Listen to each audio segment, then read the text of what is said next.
সহিহ বুখারীর বর্ণনা 2009 নম্বর হাদিস। قال رسول الله صلى الله عليه وسلم من قام رمضان إيمانا واحتسابا غفر له ما تقدم من ذنبه। যে ব্যক্তি বিশ্বাসের সাথে এবং সওয়াবের আশায় রমজানের রাতের বেলা সালাত আদায় করবে, আল্লাহ তাআলা তার আগের সবগুলা গুনাহ মাফ করে দিবেন। তারাবির সালাত আদায় করা। 4 নাম্বার করণীয়, তারাবিতে কোরআন তেলাওয়াত করা, খতম পড়ার চেষ্টা করা, কমপক্ষে 1 খতম, বেশি পারলে আরো ভালো। খতম তারাবি সম্ভব না হলে যেই সূরাগুলা পারে যারা, ওই সূরা দিয়ে তারাবির সালাত আদায় করা। 21 নম্বর পারা শুরু হয়েছে সূরা আনকাবুতের 45 নম্বর আয়াতের মাধ্যমে। আল্লাহ তাআলা বলেন, উতলু মা উহিয়া ইলাইকা মিনাল কিতাব। কিতাবের যে ওহী আপনার কাছে আসে, কোরআনের যে ওহী আপনার কাছে আসে, এটা আপনি তেলাওয়াত করেন। প্রিয় মুসলমান ভাইয়েরা, 3টা অভ্যাস মৃত্যু পর্যন্ত আমরা প্রতিনিয়ত ধরে রাখার চেষ্টা করব ইনশাআল্লাহ। কয়টা অভ্যাস? 1 নম্বর তেলাওয়াত, 2 নম্বর গুরুত্ব সহকারে 5 ওয়াক্ত নামাজ, 3 নম্বর সাধ্য অনুযায়ী দান সদকা। সূরা ফাতিরের 29 নম্বর আয়াত, 22 পারা 16 নম্বর পৃষ্ঠার একদম শেষ আয়াত। আল্লাহ তাআলা বলেন, ইন্নাল্লাযীনা ইয়াতলুনা কিতাবাল্লাহ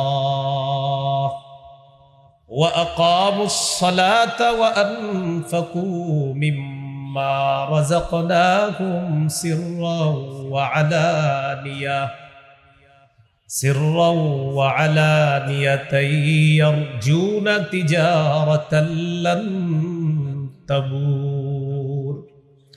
নিশ্চয়ই যারা আল্লাহর কিতাব তেলাওয়াত করে, ওয়া আকামুস সালাহ, যারা নামাজ কায়েম করে, ওয়া আনফাকু মিম্মা রাযাকনাহুম সিররাও ওয়া আলানিয়া, যারা আমার দেয়া রিজিক থেকে গোপনে প্রকাশ্যে দান করে, ইয়ারজুনা তিজারাতান লান তাবুর।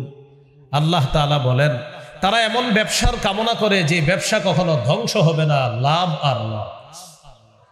এই 3টা আমল নারী পুরুষ যারা সন্তান আদি তাদেরকেও শিখিয়ে দেওয়া। নিয়মিত তেলাওয়াত, 5 ওয়াক্ত নামাজ, নিয়মিত দান সদকা, 2 টাকা হলেও সদকা করেন নিয়মিত। আল্লাহ তাআলা তৌফিক দান করেন। তো রমজানে 4 নাম্বার করণীয় কোরআন তেলাওয়াত করা। রমজান তো কোরআন নাজিলের মাস। সূরা বাকারার 185 নম্বর আয়াত, 2 পারার 7 নম্বর পৃষ্ঠার শুরু হয়েছে যে আয়াতের মাধ্যমে। আল্লাহ বলেন, শাহরু রমাদানাল্লাযী উনজিলা ফীহিল কুরআন। রমজান মাস যেই মাসে কোরআন নাজিল করা হয়েছে, এটা কোরআন নাজিলের মাস। সহিহ বুখারীর বর্ণনা 1902 নম্বর হাদিস, 1902। এই হাদিসের মধ্যে আছে, কানা জিবরিল আলাইহিস সালাতু ওয়াস সালাম ইয়ালকাহু কুল্লা লাইলাতিন ফি রমাদান ইয়ারিদু আলাইহিন নবী সাল্লাল্লাহু আলাইহি ওয়াসাল্লাম আল কুরআন। রমজান মাসে জিবরিল আলাইহিস সালাতু ওয়াস সালাম প্রতি রাতে নবীজির সাথে সাক্ষাৎ করতেন, আর নবীজি জিবরিল আমিনকে কোরআন প্রতিদিন জিবরিলকে শোনাইতেন। তো রমজান মাস কোরআন নাজিলের মাস। বেশি থেকে বেশি কোরআন তেলাওয়াত করার চেষ্টা করব, আল্লাহ তৌফিক দান করেন। সহিহ বুখারীর বর্ণনা 5011 নম্বর হাদিস। বারা ইবনে আযিব রাদিয়াল্লাহু তাআলা আনহুর বর্ণনা, তিনি বলেন, কানা রাজুলুন ইয়াকরাউ সূরাতাল কাহফি। এক সাহাবী রাতের বেলা সূরা কাহফ তেলাওয়াত করতেছিলেন। ফাতাগাশশাতহু সাহাবা, আকাশের মেঘখণ্ড তার বাড়ির উপর এসে উপস্থিত হয়ে গেছে, মেঘ।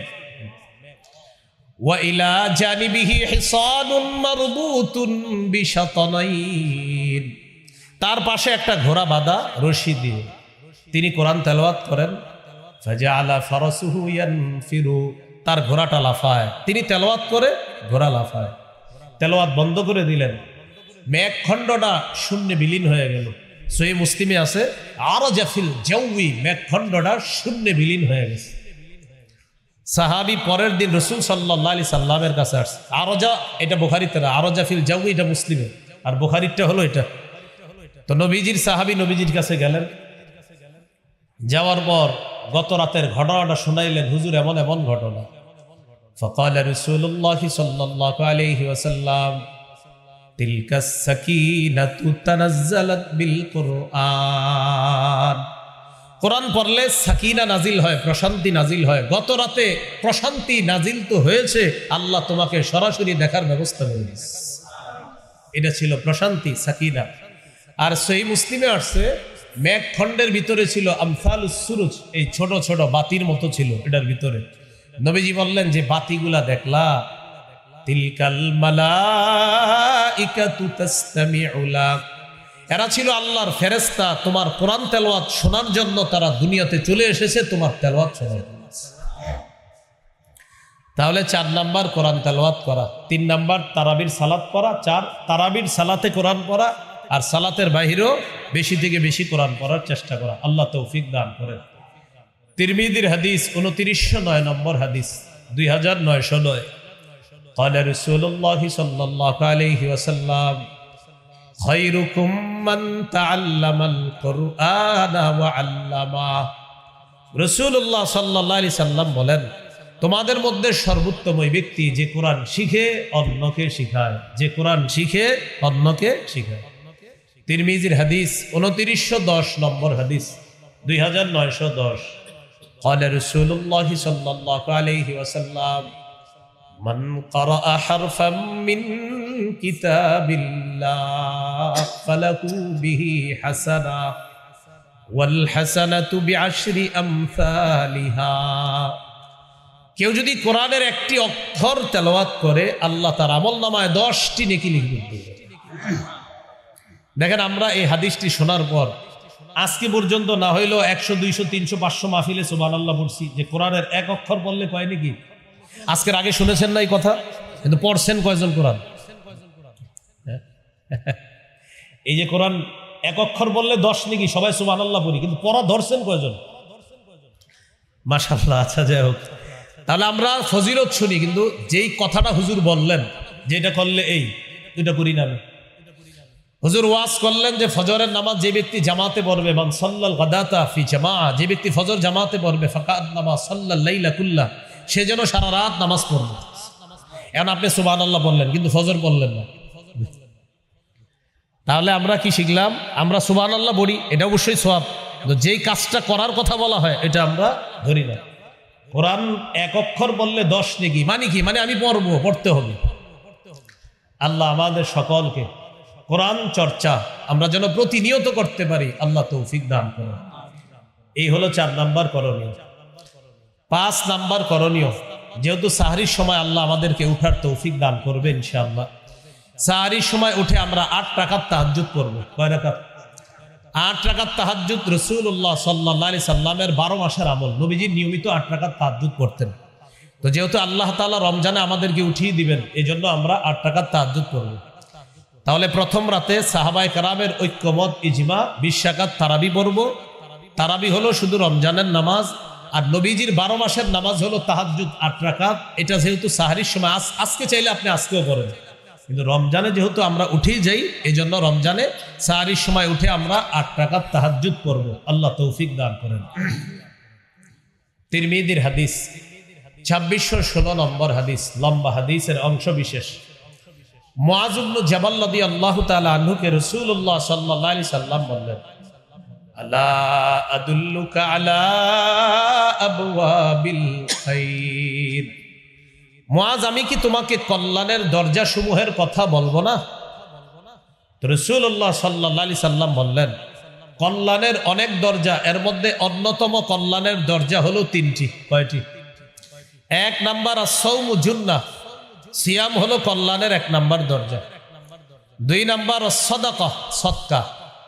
সদকা এমন একটা আমল, তুতফিউল খাতিআতা কামা ইউতফিউল মাউন নার, পানি যেমন আগুনকে নিভিয়ে দেয়, সদকা মানুষের গুনাহগুলা ধুয়ে মুছে সাফ করে দেয়। 3 নাম্বার ওয়া সালাতুর রাজুলি মিন জাওফিল লাইল, রাতের বেলা তাহাজ্জুদ নামাজ পড়া। রাতে কি পড়া? তাহাজ্জুদ নামাজ পড়া।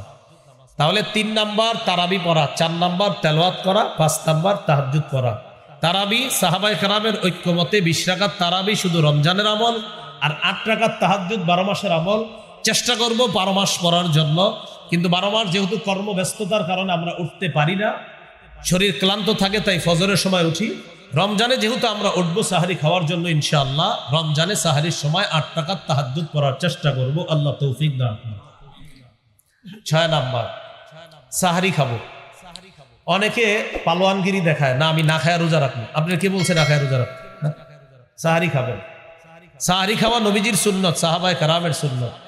সহিহ বুখারীর বর্ণনা 1921 নম্বর হাদিস, 1921 এই হাদিসের মধ্যে আছে, আন যায়েদ ইবনে সাবিত রাদিয়াল্লাহু তাআলা আনহু قال تسحرنا مع رسول الله صلى الله عليه وسلم। যায়েদ ইবনে সাবিত রাদিয়াল্লাহু তাআলা আনহু বলেন, আমরা রাসূলুল্লাহ সাল্লাল্লাহু আলাইহি সাল্লামের সাথে সাহরি খেয়েছি, অতএব আমরাও সাহরি খাবো ইনশাআল্লাহ। সহিহ বুখারীর 1923 নম্বর হাদিস, 1923 قال رسول الله صلى الله عليه وسلم تسحروا فإن في السحور بركتان। তোমরা সাহরি খাও, সাহরির মধ্যে বরকত আছে। সাহরিতে কি আছে? বরকত। সহিহ ইবনে ইব্বানের হাদিস, রাসূলুল্লাহ সাল্লাল্লাহু আলাইহি ওয়াসাল্লাম বলেছেন, হালুম্মু ইলাল গাদাইল মুবারক, এই তোমরা কোথায় আসো, আসো বরকতপূর্ণ খাদ্যে অংশগ্রহণ করার জন্য আসো। সাহারির সময় এভাবে নবীজি ডেকেছেন, সহিহ ইবনে হিব্বানের বর্ণনা, হালুম্মু, এই আসো আসো, ইলাল গাদাইল মুবারক, বরকতপূর্ণ খাদ্যে অংশগ্রহণ করার জন্য আসো, তোমরাও আসো। তাহলে সাহারি এটা বরকতপূর্ণ খাদ্য, এটা অংশগ্রহণ করব, এটা খাবো আমরা ইনশাআল্লাহ। ইন্নাল্লাহা ওয়া মালাইকাতাহু ইউসাল্লুনা আলাল মুতাসাহহিরিন। সাহরির সময় যারা জাগ্রত হয়, তাহাজ্জুদ পড়ে, সাহরি খায়, তাদের উপর আল্লাহ রহমত নাজিল করেন। ফেরেশতারা আল্লাহকে বলে, আল্লাহ এই লোক সাহরির সময় উঠেছে, জাগ্রত হয়েছে, তাহাজ্জুদ পড়ছে, সাহরি খাইতেছে, আপনি তাকে মাফ করেন, আপনি তাকে মাফ করেন, আপনি তাকে মাফ করেন। আমরা সাহরি খাবো ইনশাআল্লাহ। সাহরিতে খেজুর খাবো, প্রতিদিন খেজুর খাওয়া। এমনি তো মুসলমানের খেজুর প্রতিদিন খাওয়া, আজকে আপনি খাবেন, কালকেও খাবেন সকালবেলা। আর 7টা আজওয়া যদি খেতে পারেন সকালে, লাম ইয়াদুররুহু সুম্মুন, বিষও আপনার কোনো ক্ষতি করতে পারবে না। আবার খায়া ট্রাই করেন না, এটা গুরুত্ব দিয়ে রাসূল সাল্লাল্লাহু আলাইহি সাল্লাম বুঝালেন। তো আজওয়া খাওয়া, আজওয়া বা খেজুর, মধু, কালিজিরা, এগুলো মুসলমানের ঐতিহ্যগত খাদ্য, এগুলো ঘরে থাকা উচিত। বাচ্চাকে সামান্য সামান্য খেজুর খাওয়া না, এরা খাওয়ায় আচার, তেঁতুল, পরে মেধা হয় খারাপ। ভালো জিনিস খাওয়াতে হবে। ঈসা নবীর আম্মা মারিয়ামের পেটে যখন তিনি আসলেন, আল্লাহ তাআলা মারিয়াম আলাইহিস সালাতু ওয়াস সালামকে একটা গাছের নিচে বসাইলেন আর বলে দিলেন, ফাকুলি ওয়াশরাবি, তুমি খাও, পান করো। তো খাবে কি? খেজুর। পান করবে কি? ঝর্ণার পানি, সামনে পানি আছে, পানি পান করবে। তো খেজুর কোত্থেকে আসবে? মুফাসসিরিনে কেরাম লেখেন যে মারিয়াম খেজুর গাছে ধরলেই, ওটা নাড়া দিলেই আল্লাহ খেজুর ব্যবস্থা করে দিলেন। কারণ আমি যে বিষয়টা বুঝাইতে চাই, এত খাদ্য থাকতে মারিয়ামের জন্য আল্লাহ খেজুর কেন নির্বাচন করলেন? এত খাদ্য, এজন্য গর্ভবতী নারীদেরকে খেজুর খাইতে দিবেন। এরা খালি তেঁতুল খাইতে চায়, আর আপনারও তেঁতুল খাওয়ার পরে ওই সন্তান মেধা কম হয়। তেঁতুলে তো এমনি মেধা কমায় দেয়, তেঁতুল চাইলেও দিবেন না, খেজুর খাইতে বল। তেঁতুল চাইলে বলবেন খেজুর খাও। কথা কি বুঝে আসছে? খেজুর খেতে হবে। সাহারিতে খেজুর খাওয়া মুমিনের সবচাইতে শ্রেষ্ঠ খাদ্য। قال رسول الله صلى الله عليه وسلم نعم سحور المؤمن التام। রাসূলুল্লাহ সাল্লাল্লাহু আলাইহি সাল্লাম বলেন, সাহারিতে খেজুর খাওয়া এটা মুমিনের কতই না নেয়ামতে পরিপূর্ণ খাদ্য, তারা খেজুর খাবে। তাহলে ইলিশ মাছ, গরুর গোশত, মুরগি, ভাত যাই খান, সাথে খেজুর রাখবেন। এজন্য খেজুর ভাগ করে নেবেন, এটা ইফতারের, এটা সাহারির। সাহারিতে অবশ্যই আমরা খেজুর খাবো। সর্বশেষ কথা, কেন খাবো? আমার নবীজি এটাকে উত্তম বলেছে, তাই খাবো, বাস। আল্লাহ তাআলা তৌফিক দান করেন। সাহারি একটু বিলম্ব করে করা, ইফতারি একটু তাড়াতাড়ি করা। আজ্জিলুল ইফতার ওয়া আখিরুস সাহুরা, তোমরা ইফতার প্রথম সময়ে করবা তাড়াতাড়ি, আর সাহারি একটু বিলম্ব করে করবা, যাতে শরীরের শক্তিটা সঞ্চয় হয়। এখানে একটা মাসালা মনে রাখা দরকার। আপনি সাহারি খাওয়ার পরে দেখতেন এখনো সাহারির সময় বাকি আছে 40 মিনিট, 30 মিনিট, তখনও তাহাজ্জুদ করতে পারবেন। অনেকে মনে করে খায়া ফেললে আর তাহাজ্জুদ করা যাবে না। না, তাহাজ্জুদের সম্পর্ক খাবারের সাথে না, সময়ের সাথে। যতক্ষণ ফজরের শুরু সময় না হবে, আপনি খান বা না খান তাহাজ্জুদ করতে পারবেন। তাহলে সাহারির আগেও তাহাজ্জুদ পড়তে পারবেন, খাওয়ার পর যদি সময় থাকে তখনও কি পড়তে পারবেন, তাহাজ্জুদ পড়তে পারবেন। কমন এই প্রশ্নটা মুসল্লিরা ইমাম সাহেবদেরকে করে যে খাওয়ার পরে তাহাজ্জুদ পড়া যাবে কিনা। তাহলে তাহাজ্জুদের সম্পর্ক খাবারের সাথে না সময়ের সাথে? আল্লাহ তাআলা আমাদেরকে মনে রাখার তৌফিক দান করেন। এ হলো 6 নম্বর করণীয়। 7 নম্বর করণীয়, সাহরি খাওয়ার পর রোজা রাখা শুরু করলাম, আমরা রোজা রাখবো। সহিহ বুখারীর বর্ণনা 1901 নম্বর হাদিস, এই হাদিসের মধ্যে আছে ক্বালা রাসূলুল্লাহ সাল্লাল্লাহু আলাইহি ওয়াসাল্লাম মান সামা রমাদান ঈমানাও ওয়া ইহতিসাবা গুফিরা লাহু মা তাকদ্দামা মিন যামবি। রাসূলুল্লাহ সাল্লাল্লাহু আলাইহি সাল্লাম বলেন, যে ব্যক্তি ঈমানের সাথে এবং বিশ্বাসের সাথে সওয়াবের আশায় দিনের বেলা রোজা রাখে, তার আগের সব গুনাহগুলো মাফ করে দেন। তিরমিজির 614 নম্বর হাদিস ক্বালা রাসূলুল্লাহ সাল্লাল্লাহু আলাইহি ওয়াসাল্লাম আস-সাওমু জান্নাতুন হাসিনা। রাসূলুল্লাহ সাল্লাল্লাহু আলাইহি সাল্লাম বলেন, রোজা হলো জাহান্নাম থেকে বাঁচার মজবুত ঢাল, মজবুত প্রতিবন্ধক হলো রোজা। আল্লাহ আমাদের সকলকে সম্পূর্ণ মাস, পুরা মাসে একদম প্রতিটা রোজা যেন গুরুত্ব সহকারে রাখতে পারি, আল্লাহ তৌফিক দান করেন। এই হলো 7 নম্বর করণীয়, রোজা রাখবেন। 8 নম্বর করণীয়, দান করা। এমনি তো দান করবেন, রমজানে দানের মাত্রা বাড়ায়া দিবেন। সূরা মুনাফিকুনের 10 নম্বর আয়াত, 28 নম্বর পারা, 14 নম্বর পৃষ্ঠা। আল্লাহ তাআলা বলেন, ওয়া আনফিকু মিম্মা রাযাকনাকুম মিন ক্বাবলি আইয়াতিয়া আহাদাকুমুল মাউত। তোমাদের কারো কাছে মৃত্যু আসার আগেই তোমরা আমার দেয়া রিজিক থেকে খরচ করো, দান করো। সহিহ বুখারীর বর্ণনা 6 নম্বর হাদিস কানা রাসূলুল্লাহ সাল্লাল্লাহু আলাইহি ওয়াসাল্লাম আজওয়াদান নাস। রাসূলুল্লাহ সাল্লাল্লাহু আলাইহি সাল্লাম মানুষের মধ্যে সর্বশ্রেষ্ঠ দানশীল ব্যক্তি ছিলেন মুহাম্মদ সাল্লাল্লাহু আলাইহি সাল্লাম। ওয়া কানা আজওয়াদা মা ইয়াকুনু ফি রমাদান হিনা ইয়ালকাহু জিবরিল। রমজান মাসে রাসূলুল্লাহ সাল্লাল্লাহু আলাইহি সাল্লামের দান করার মাত্রাটা আরো বেড়ে যাইত, তিনি প্রচুর পরিমাণে দান করতেন রমজান মাসে। তাহলে রমজানে আমরা বেশি থেকে বেশি দান করার চেষ্টা করব ইনশাআল্লাহ।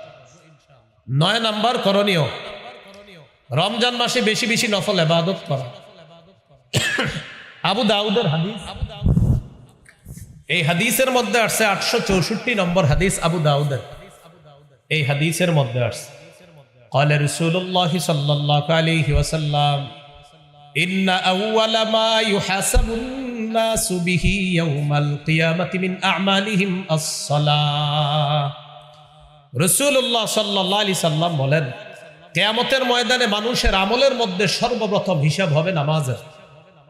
এক্ষেত্রে অনেকের একটা প্রশ্ন থাকে, এক হাদিসের মধ্যে আসছে কিয়ামতের ময়দানে সর্বপ্রথম হিসাব হবে রক্তের, আবার এই হাদিসের মধ্যে আসছে সর্বপ্রথম হিসাব হবে নামাজের। এটা আমার সাথে সাধারণ যারা আপনারা বললে মনে থাকবে, বলেন আল্লাহর হকের ক্ষেত্রে সর্বপ্রথম নামাজের হিসাব হবে, বান্দার হকের ক্ষেত্রে সর্বপ্রথম রক্তের হিসাব হবে। তাহলে আল্লাহর হকের হিসাব হবে নামাজের, আর বান্দার হকের ক্ষেত্রে হিসাব হবে রক্তের। ওই যে হত্যা করছে অন্যায়ভাবে মানুষ, এটার হিসাব। তো যখন হিসাব হবে فإن كانت تامة كتبت تامة, ফরজ ইবাদতগুলো যদি পরিপূর্ণ হয়, তার আমল নামায় যে সওয়াবটা, এই সওয়াবটাও পরিপূর্ণ দেওয়া হবে। ফরজ ইবাদত পরিপূর্ণ, সওয়াব পরিপূর্ণ। ওয়া ইন কানা ইনতাকাসা মিনহা শাইআ, আর যদি ফরজের মধ্যে ত্রুটি থাকে, ঘাটতি থাকে, আল্লাহ তাআলা ফেরেশতাদেরকে বলবেন আমার বান্দার নফল ইবাদত আছে কিনা দেখো। তো নফল ইবাদত যেগুলা থাকবে, আল্লাহ বলবেন আতিম্মু ফরিদাতাহু মিন তাতাব্বুহি, বান্দার নফল আমলের মাধ্যমে ফরজের ঘাটতি পূরণ করে দেন। একটু আপনারা শুনেন, আপনাদের অনেকের মধ্যে প্রশ্ন ইমাম সাহেবদেরকে করেন, হুজুর সুন্নত না পড়লে কি গুনাহ হবে? কি বলে এটা নতুন এই প্রশ্নগুলো একদল মানুষ আপনাদেরকে শিখিয়ে দেয় আমল থেকে দূরে রাখার জন্য। কি বলে সুন্নত না পড়লে কি হবে? গুনাহ হবে।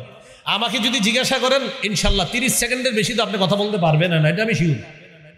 কারণ আমি আপনাকে বলবো, আপনি আগে বলেন জান্নাত আপনার জন্য ওয়াজিব হোক, এটা আপনি চান কি চান না? বলেন সবাই। হাদিসে আসছে, নবী বলছেন 12 রাকাত সুন্নত যে নিয়মিত করবে তার জন্য জান্নাত ওয়াজিব হয়ে যাবে। এখন আপনি বলেন জান্নাত কি ওয়াজিব, চান কি চান না? তো যে ব্যক্তি প্রশ্ন করবে হুজুর সুন্নত না পড়লে কি সমস্যা হবে, তারে পাল্টা এটা বলবেন। নবীজি বলছেন 12 রাকাত সুন্নত পড়লে জান্নাত ওয়াজিব। আপনি বলেন জান্নাত ওয়াজিব চান, এটা কি আপনি চান আপনার জন্য জান্নাত ওয়াজিব হোক? হ্যাঁ, ভয়ে পড়ে যাবে, কি বলি, তখন বলবে হ্যাঁ আমিও চাই। তখন আপনি বলবেন তাহলে সুন্নত করেন, যান প্রশ্ন করেন, সুন্নত করেন। আপনারে বলবে সুন্নত না পড়লে কি গুনাহ হবে, আপনি বলবেন সুন্নত পড়লে জান্নাত ওয়াজিব হবে। আপনি কি চান জান্নাত ওয়াজিব হোক? তখন সে টেনশনে পড়ে যাবে, হ্যাঁ কমু না না কমু, না কইলে তো নাউজুবিল্লাহ, কোনো মুসলমান না করতে পারে না। তখন সে বলবে হ্যাঁ আমিও চাই, আমার জন্য জান্নাত ওয়াজিব হোক। তখন বলবেন যান সুন্নত করেন, সুন্নত পড়লে জান্নাত ওয়াজিব হোক। এই জন্য এই জাতীয় প্রশ্ন করলে আপনি পাল্টা এটা বলে ফেলবেন। আল্লাহ আমাদেরকে মনে রাখার তৌফিক দান করেন। তাহলে বলছিলাম নফলের মাধ্যমে ফরজের ঘাটতি পূরণ হবে, এটা 9 নম্বর করণীয়, প্রচুর নফল ইবাদত করব। 10 নম্বর করণীয়, নেক কাজ যত বেশি করা যায়। সূরা তাগাবুনের 9 নম্বর আয়াতে আল্লাহ তাআলা বলেন ওয়া মান ইউমিন বিল্লাহি ওয়া ইয়ামাল সালিহা, যে ব্যক্তি আল্লাহকে বিশ্বাস করে আর নেক কাজ করে, ইউকাফির আনহু সাইয়্যাতিহি, আল্লাহ তার আগের সব গুনাহ মাফ করে দেন। ওয়া ইউদখিলহু জান্নাত, আল্লাহ তাকে এমন বাগানসমূহে প্রবেশ করাবেন, তাজরি মিন তাহতিহাল আনহার, যে বাগানের তলদেশ দিয়ে নহরসমূহ প্রবাহিত হবে। নেক কাজ একটু আমার সাথে ওলামা হযরতরা বলা দরকার নাই, অন্যরা বলেন যে কোনো বস্তুর 3টি অংশ থাকা চাই: দেহ, আত্মা, ফলাফল। দেহ, আত্মা, ফল। দেহ, ফলাফল। এবার বলেন আমল হলো দেহ, ইখলাস হলো আত্মা, ফলাফল ওজনের পাল্লায় ভারী হওয়া। তাহলে আমল হলো দেহ, আমল নামক দেহের আত্মা হলো বিশুদ্ধ নিয়ত বা ইখলাস। এই জন্য ইমাম বুখারী তার কিতাবের শুরু হাদিস আনছেন ইন্নামাল আমালু বিন্নিয়াত। এখানে তিনি দেহ আর আত্মার কথা বলছে শুরু হাদিসের মধ্যে। আমলের প্রতিদান বিশুদ্ধ নিয়তের সাথে। প্রথম হাদিসের মধ্যে আমল নামক দেহের কথা আনছেন ইমাম বুখারী, আবার আত্মার কথা আনছেন। সর্বশেষ হাদিস 7563 নম্বর হাদিস, ফাথুল বারী অনুযায়ী সিরিয়ালটা। এই হাদিসে আনছে ইমাম বুখারী সাকিলাতানে ফিল মিজান। প্রথম হাদিসে শিখাইলেন যে মানুষ শোনো, প্রথম হাদিসে তোমাদেরকে আমি শিক্ষা দিলাম আমল নামক দেহ, আর এই আমল নামক দেহের আত্মা অর্জন করবা বিশুদ্ধ নিয়ত আর ইখলাসের মাধ্যমে। যদি এটা অর্জন করতে পারো, সর্বশেষ হাদিস দিয়ে বুঝায় সাকিলাতানে ফিল মিজান, তোমার আমল ইখলাসওয়ালা যদি হয়, এটা যদি একটু কমও হয় ওজনের পাল্লায় ভারী হয়। এই জন্য 3টে অংশ থাকা চাই: দেহ, আত্মা, ফলাফল। দেহ হলো আমল, আত্মা হলো ইখলাস, ফলাফল ওই ইখলাসওয়ালা আমল ওজনের পাল্লায় ভারী হয়ে যাবে। রমজানে বেশি থেকে বেশি নেক আমল করব, বলি ইনশাআল্লাহ। আল্লাহকে সবাই দেখতে চাই তো ইনশাআল্লাহ। 2 শর্ত মৌলিক আল্লাহকে দেখা। কয় শর্ত? 2 শর্ত। সূরা কাহফের 110 নম্বর আয়াত, মানে সর্বশেষ আয়াতে আল্লাহ বলেন ফামান কানা ইয়ারজু লিকা রাব্বিহি ফালইআমাল আমালান সালিহা, যে ব্যক্তি তার রবের সাক্ষাৎ কামনা করে, ফালইআমাল আমালান সালিহা, সেজন্য এক কাজ করে। 2 নাম্বার, ওয়ালা ইউশরিক বিইবাদাতি রাব্বিহি আহাদা, সে যেন তার রবের ইবাদতে কাউকে শরীক না করে, অংশীদার না বানায়। আল্লাহ আমাদেরকে এই রমজানে বেশি থেকে বেশি নেক আমল করার তৌফিক দান করেন। 11 নাম্বার, দোয়া করা। আল্লাহ তাআলা বলেন ওয়াকালা রাব্বুকুম উদউনি আস্তাজিব লাকুম, তোমাদের রব বলেন তোমরা আমাকে ডাকো, আমি তোমাদের ডাকে সাড়া দিই। আল্লাহর কাছে বেশি বেশি দোয়া করা। আমরা 2টি দোয়া বেশি বেশি করব, বলি আল্লাহুম্মা ইন্নী আসআলুকাল জান্নাহ ওয়া আউযু বিকা মিনান নার। হে আল্লাহ, আপনার কাছে জান্নাত চাই, জাহান্নাম থেকে পানা চাই। এই 2টি দোয়া আমরা বেশি বেশি করবো ইনশাআল্লাহ। আল্লাহ তৌফিক দান করেন। 12 নাম্বার, জিকির করা। রাসূলুল্লাহ সাল্লাল্লাহু আলাইহি সাল্লাম বলেন আহাব্বুল কালামি ইলাল্লাহি আরবা, আল্লাহর কাছে 4টি কথা সবচেয়ে পছন্দের: সুবহানাল্লাহ, আলহামদুলিল্লাহ, লা ইলাহা ইল্লাল্লাহ, আল্লাহু আকবার। বেশি বেশি কি করা? জিকির করা। রমজান মাসে বেশি বেশি জিকির করবে। রমজানে শয়তান যেহেতু বন্দী থাকবে, শয়তানের দায়িত্বগুলো এখনই অনেককে বুঝাই দিতেছে শয়তান, যে আমি কিন্তু থাকবো না, তো তোমাদেরকে দায়িত্ব দিয়ে যাচ্ছি, তোমরা রমজানে কাজ কারবার চালাও। এর মধ্যে কিছু কাজ হবে এমন, যেমন রমজানে আপনি মসজিদে বসে কোরআন তেলাওয়াত করতেছেন, একজন পিছন দিয়ে এসে বলবে আসসালামু আলাইকুম, আপনার কি দরকার আছে ওনার এখন সালামটা দেওয়া? তেলাওয়াত করতেছে, তো সালাম দিয়ে বসে গেছে, ভাই কিছু বলবেন? তো একটু কথা ছিল, আমি তো তেলাওয়াত করতেছি, 3 পারা পড়বো, 1 পারা মাত্র হয়েছে, তো একটু কথা বলে চলে যাবো। ঠিক আছে, 1 পারা বলে রাখলেন, বাকি আছে কয় পারা? এখন উনি বলতেছে যে ভাই একটু কথা আছে, তখন আপনি বুদ্ধি করে বলবেন সুবহানাল্লাহ পড়েন। কি পড়েন? 100 বার সুবহানাল্লাহ পড়েন। তো এটা পড়াবেন, পড়ানোর পর যদি বলে কথা আছে, এইবার বলবেন হ্যাঁ বলেন কি কথা। তো আপনারা বলবে ভাই সাহরি খাইছেন? হ্যাঁ খাইছে আলহামদুলিল্লাহ। রোজা রাখছেন? আলহামদুলিল্লাহ রেখেছি। গত রাতে তো প্রথম তারাবি গেছে, তারাবি পড়েছেন আপনি? আলহামদুলিল্লাহ পড়েছি। ভাই 20% না 8%? আপনি জিজ্ঞাসা করেন, কি বলবে? 20% না 8? আপনি বলবেন আলহামদুলিল্লাহ 100 বার পড়েন, পরে জবাবটা দিতেছি পড়েন। তো ওনারে আলহামদুলিল্লাহ 100 বার পড়াবেন, এর মাঝে আপনি আবার তেলাওয়াত করবেন। বলবেন ভাই 100 বার পড়ে গেছি, আপনি বলেন তারাবি পড়ছেন 20 না 8? এবার বলবেন লা ইলাহা ইল্লাল্লাহ 100 বার পড়েন, পরে বলতেছে, তা আবার আপনি কিছু তেলাওয়াত করে নেবেন। এরপরে বলবে ভাই তাড়াতাড়ি 20 না 8? বলবেন আল্লাহু আকবার 100 বার পড়েন। পড়ার পর আবার বলবে 20 না 8? এবার বলবেন একটু কোরআনটা খুলে বলবেন, আপনি একটু তেলাওয়াত করেন, আমিও করি। আপনার ইতিমধ্যে 3 পারা শেষ, শেষে বলবে ভাই 20 না 8? এবার বলবেন 20 ও 8? কি বলবেন? বলবে 20 8 মানে? বলবেন হ্যাঁ, তারাবি 20 রাকাত পড়েছি সাহাবায়ে কেরামের ঐক্যমতে, আর 8 রাকাত তাহাজ্জুদ পড়েছি সাহরির সময়। নবী 12 মাস পড়তেন, আমি 12 মাস পারি নাই, বাকি রমজানে সাহরির সময় উঠছি, তো এই জন্য 8 রাকাতও পড়ছি, তো 20ও পড়ছি 8ও পড়ছি। এটা বলার পরে বললেন তো এতক্ষণ বসা রাখলেন কেন? আপনি বলবেন ওই যে ইবাদতগুলো করাইছি। পড়েন নাই কোনটা? বলবেন পড়ি নাই যেটা, সেটা হলো ঝগড়া, ওটা আমি পড়ি নাই, যান চলে যান, আসসালামু আলাইকুম। তাহলে আপনাকে বলবে 20 না 8? আপনি বলবেন সুবহানাল্লাহ পড়েন, জবাব দিচ্ছি। সর্বশেষ বলে দিবেন 20ও পড়ছি 8ও পড়ছি। আরে ভাই 20 8 মানে? বলবেন 20 সাহাবায়ে কেরামের ঐক্য মধ্যে বললাম, আর 8 নবী 12 মাস তাহাজ্জুদ সালাত পড়তেন 8 রাকাত, আমি 12 মাস চেষ্টা করি, পারি না, কিন্তু সাহরির সময় উঠি, তো এই জন্য 8 রাকাত তাহাজ্জুদ পড়ছি। টেনশনে পড়ে যাবে কোনটা যাবে, 8ও পড়ছেন 20ও পড়ছেন, 8 ছিল নিয়ত করে 2 ঘন্টা আপনারা জ্বালাবে, কিন্তু আর পারে না। আমি কিন্তু বলি নাই কে জ্বালাবে। এখন যদি কেউ কারো গায়ে নেন যে হুজুর আপনি কাকে বললেন, যদি মনে করেন আপনারই অভ্যাস আছে, তো ওয়াজটা আপনাকেই করছি।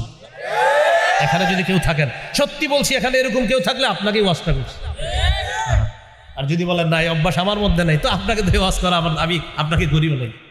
বেদাতের ওয়াজ করলে অনেকে বলে হুজুর কাকে বললেন? আমি তো বেদাতীদেরকে। বেদাত কে? আমি বলি যে করে বেদাত। আরে যেটাকে, যেটাই তো সে, যে বেদাত করে সে।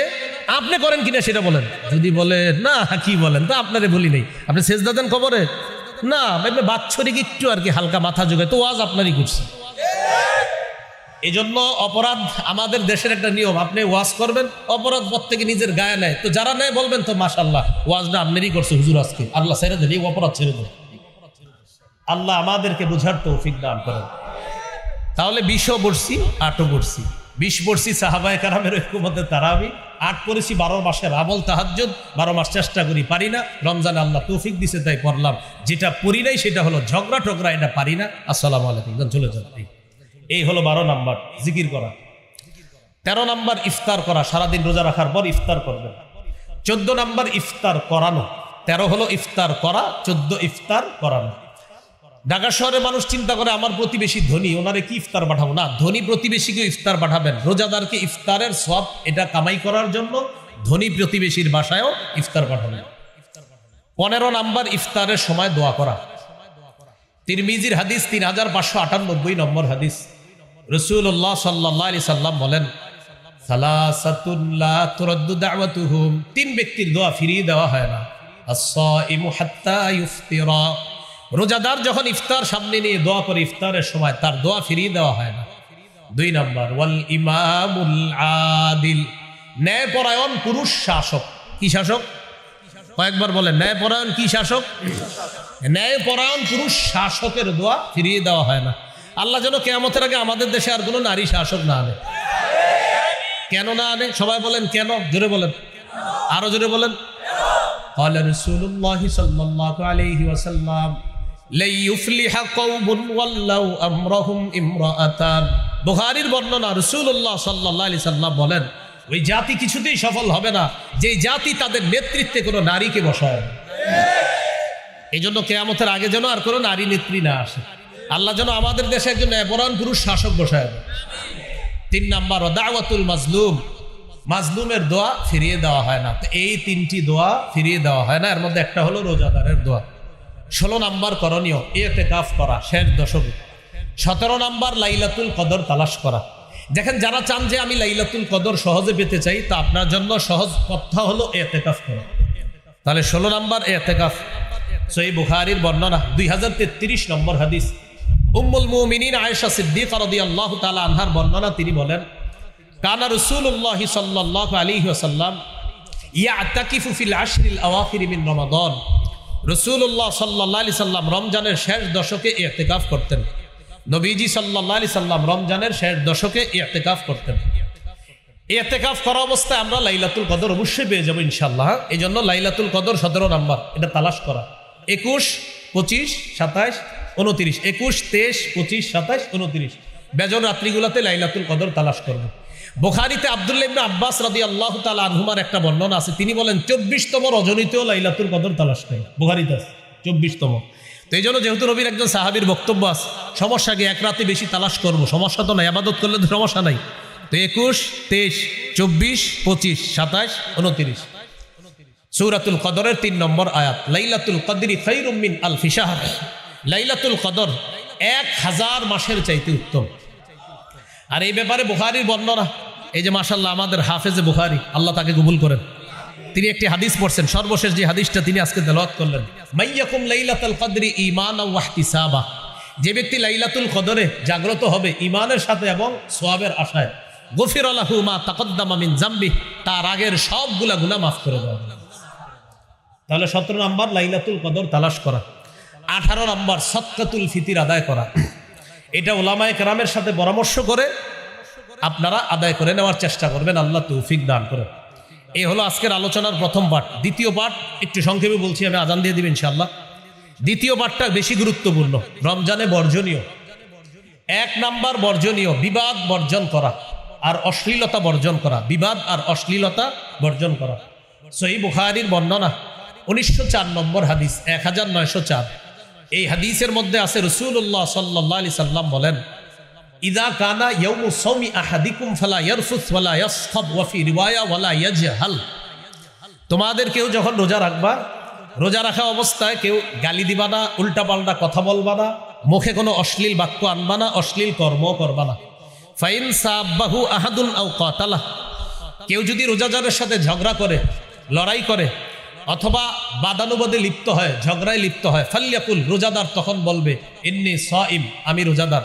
বুখারীর অন্য বর্ণনায় আসছে আপনি 2 বার বলবেন, ইন্নী সাইম, ইন্নী সাইম, আমি রোজাদার, আমি রোজাদার। বুখারীর অন্য বর্ণনায় আসছে ফাল্যাকুল ইন্নী সাইমুন মাররাতাইন, সেজন্য 2 বার বলে আমি রোজাদার, আমি রোজাদার।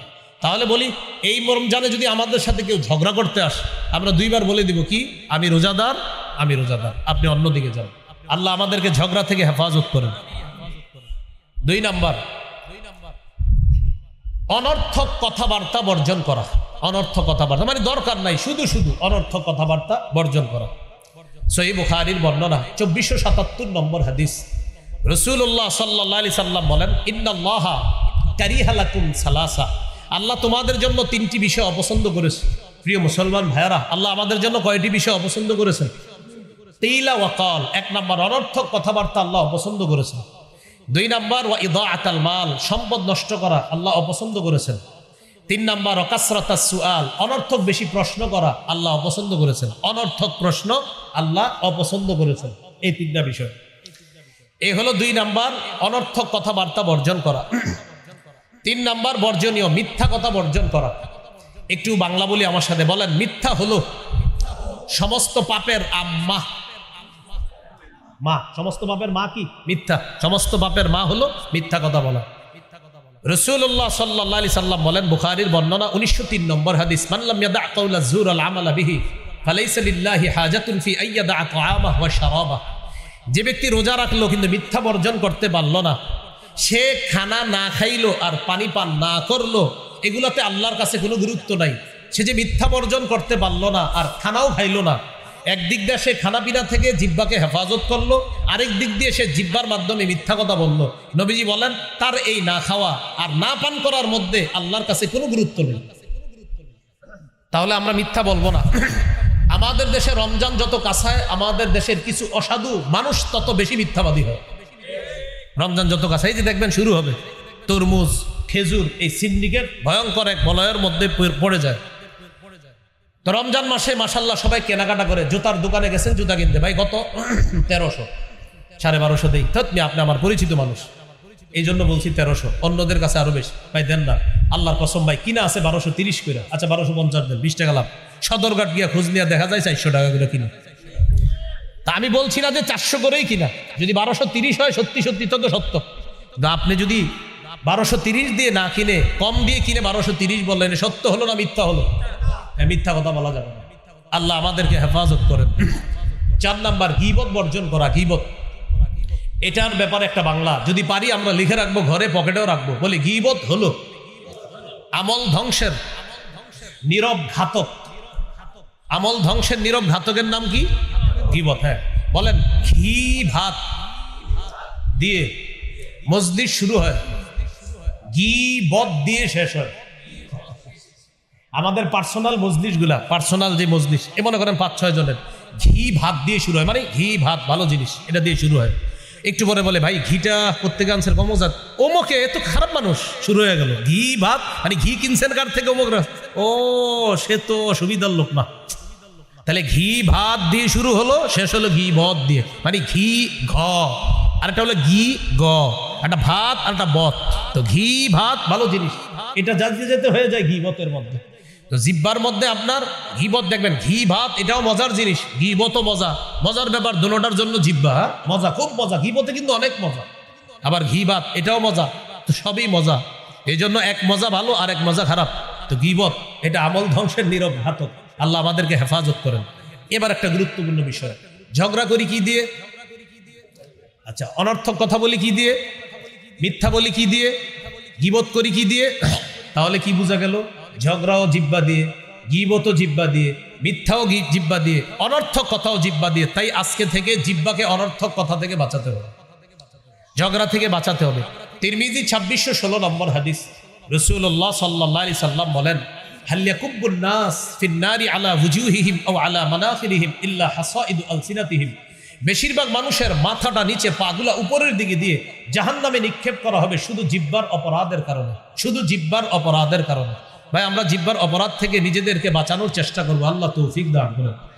তিরমিজির হাদিস 2406 নম্বর হাদিস, উকবা ইবনে আমির রাদিয়াল্লাহু তাআলা আনহুর বর্ণনা। রাসূলুল্লাহ সাল্লাল্লাহু আলাইহি সাল্লামকে জিজ্ঞাসা করলেন, মান নাজাতু ইয়া রাসূলুল্লাহ, ওগো আল্লাহর নবী মুক্তির উপায় কি আপনি আপনার কাছে জানতে চাই। নবী বললেন, মুক্তির উপায় 3টি। মুক্তির উপায় কয়টি? 3টি। 1, আমসিক আলাইকা লিসানাক, তোমার জিহ্বা তুমি নিয়ন্ত্রণ করবা। 2 নাম্বার, ওয়ালিয়াসাকা বাইতুকা, তোমার ঘর যেন তোমার জন্য প্রশস্ত হয়। আচ্ছা, ঘর প্রশস্ত হওয়া দ্বারা কি উদ্দেশ্য? উদ্দেশ্য হলো কাজ শেষে তাড়াতাড়ি বাসায় আসবে। আপনি 6টায় বাসায় আসার কথা, রাত 10টা 11টা বাজে স্ত্রী ফোন দেয়, আপনি কোথায়? আপনি বলেন বন্ধুদের সাথে আড্ডা দিচ্ছি। না, আড্ডা দেওয়া যাবে না, হয়তো কাজে, না হয় বাসায়। বাসায় নাই কাজে থাকবেন, কাজে নাই বাসায় থাকবেন। কারণ আপনি স্ত্রীর সামনে, সন্তানের সামনে, মা বাবার সামনে এই গুণাগুলা করতে পারবেন না যেগুলা বন্ধুদের সাথে আপনি বাহিরে করতে পারবেন। তাই নবীজি বললেন 2 নাম্বার, তোমার ঘর যেন তোমার জন্য প্রশস্ত হয়। তো 1 নাম্বার, তোমার জবান নিয়ন্ত্রণ করবা। 2 নাম্বার, তোমার ঘর যেন তোমার জন্য প্রশস্ত হয়। 3 নাম্বার, ওয়াবকি আলা খাতিআতিক, তুমি গুনাহের জন্য কান্নাকাটি করবা। দেখেন এই 3টার মধ্যে একটা হলো জিহ্বা নিয়ন্ত্রণ করা। তাহলে ঝগড়া হয় জিহ্বা দিয়ে। হাদিসে আসছে আস-সাওমু জুন্নাহ, রোজা হলো জাহান্নাম থেকে বাঁচার ঢাল। এই ঢালকে যদি ছিদ্র করা না হয়, রোজা নামক ঢাল ছিদ্র হয় বিশেষত 2টি অপরাধের কারণে। একটা হলো মিথ্যা কথা, আর একটা গীবত। আর হাদিস থেকে জানলাম বেশিরভাগ মানুষ জাহান্নামে যায় জিহ্বার কারণে। এবার আমার সাথে একটু সবকের মতো বলি, ওলামা হযরতরা না, শুধু আপনারা বলেন তো, রোজা নামক ঢাল ছিদ্র হয় কয় অপরাধে? কি কি? মিথ্যা, গীবত। মিথ্যা গীবত হয় কি দিয়ে? আর জিহ্বার কারণে বেশিরভাগ মানুষ কোথায় যায়? জাহান্নামে যায়। এই জন্য আমরা জিহ্বাটাকে নিয়ন্ত্রণ করব, আল্লাহ তৌফিক দান করেন। তিরমিজির হাদিস 2410 নম্বর হাদিস। রাসূলুল্লাহ সাল্লাল্লাহু আলাইহি সাল্লামের সাহাবী সুফিয়ান রাদিয়াল্লাহু তাআলা নবীজিকে জিজ্ঞাসা করলেন, মা আখওয়াফু মা তাখাফু আলাইয়া ইয়া রাসূলুল্লাহ, হুজুর আমার ব্যাপারে সবচেয়ে বিপজ্জনক বিষয় কোনটা মনে করেন? আখাযা বিলিসানি নাফসি, নবী নিজের জিহ্বা মুবারক ধরে বললেন, হাযা, এটা এটা এটা আমি তোমার জন্য সবচেয়ে বিপজ্জনক মনে করি এটা। এই জন্য ভাই জিহ্বা বড় ভয়ঙ্কর জিনিস। এটা এমন ভয়ঙ্কর যে এক কথায় সাজানো সংসার তছনছ হয়ে যায়, এক কথায় সব কিছু উলট পালট হয়ে গেল, এমন ঘটনা আমাদের দেশেও কিন্তু ঘটছে। এই জন্য আপনার জিহ্বাকে নিয়ন্ত্রণ করা, আল্লাহ হেফাজত করেন। তিরমিজির হাদিস 2407 নম্বর হাদিস। এই হাদিসের মধ্যে আসছে রাসূলুল্লাহ সাল্লাল্লাহু আলাইহি সাল্লাম বলেন, ইদা আসবাহা ইবনু আদম, আদম সন্তান যখন সকালবেলা ঘুম থেকে ওঠে, ফাইনাল আযা কুল্লাহা তুকাফিরুল লিসান, সমস্ত অঙ্গ প্রত্যঙ্গগুলা জিহ্বাকে ডেকে বলে, ও জিহ্বা ইত্তাকিল্লাহা ফিনা, তুমি আমাদের ব্যাপারে আল্লাহকে ভয় করো। ফাইন্নামা নাহনু বিকা, আমরা তোমার দ্বারাই নিয়ন্ত্রিত। জিহ্বা তুমি আমাদের ব্যাপারে আল্লাহকে ভয় করো, আমরা তোমার মাধ্যমে নিয়ন্ত্রিত। ফাইন ইস্তাকামতা ইস্তাকামনা, তুমি সোজা থাকলে আমরা সোজা। ওয়া ইন ওয়াজাজতা ওয়াজাজনা, তুমি বাঁকা হলে আমরা বাঁকা। বলি তো ভাই, রোজা নামক ঢাল ছিদ্র হয় কয় অপরাধে? কি কি? গীবত মিথ্যা হয় কি দিয়ে? সমস্ত অঙ্গ বস মানে কাকে? জিহ্বাকে। হ্যাঁ, জিহ্বাকে প্রতিদিন সকালে বলে, জিহ্বা তুমি আমাদের বস, তুমি ঠিক থাকবা আমরা ঠিক, তুমি বাঁকা হবা আমরা বাঁকা। তিরমিজি 2408 নম্বর হাদিস দিয়ে শেষ করছি। রাসূলুল্লাহ সাল্লাল্লাহু আলাইহি সাল্লাম বলেন, মান ইয়াতাকাফফালু লি মা বাইনা লাহইহি ওয়া মা বাইনা রিজলাই আতাকাফফালু লাহু বিল জান্নাহ, যে ব্যক্তি দুই চোয়ালের মাঝে জিহ্বা আর দুই রানের মাঝে লজ্জাস্থানে দুইটা অঙ্গের নিশ্চয়তা আমাকে দেয় যে সে গুনাহ করে না, আতাকাফফালু লাহু বিল জান্নাহ, আমি তাকে জান্নাতে নেওয়ার জিম্মাদার হয়ে যাব। তাহলে কয়টা বর্জনীয় শুনলাম? 4টা। ও আরো 2টা বাকি আছে, দাঁড়ান। 1 নাম্বার ঝগড়া বর্জন করা, 2 নাম্বার অনর্থক কথা বর্জন করা, 3 মিথ্যা বর্জন করা, 4 গীবত বর্জন করা, 5 নাম্বার লৌকিকতা বর্জন করা। কি বর্জন করা? লোক দেখানো ইবাদত বর্জন করা। সিয়াম আল্লাহর জন্য, সাহরি আল্লাহর জন্য, ইফতারি আল্লাহর জন্য, করানো ইফতারি সব কার জন্য? আল্লাহর জন্য। বুলুগুল মারাম হাদিসের একটা কিতাব, এই কিতাবের 440 নম্বর হাদিসের বর্ণনা। রাসূলুল্লাহ সাল্লাল্লাহু আলাইহি সাল্লাম বলেন, ইন্না আখওয়াফা মা আখাফু আলাইকুম আশ-শিরকুল আসগর আর-রিয়া, তোমাদের ব্যাপারে আমি সবচেয়ে আশঙ্কা করি ছোট শিরিকের। সেই ছোট শিরিক হলো লোক দেখানো ইবাদত করা। আল্লাহ আমাদেরকে লোক দেখানো ইবাদত করা থেকে হেফাজত করেন।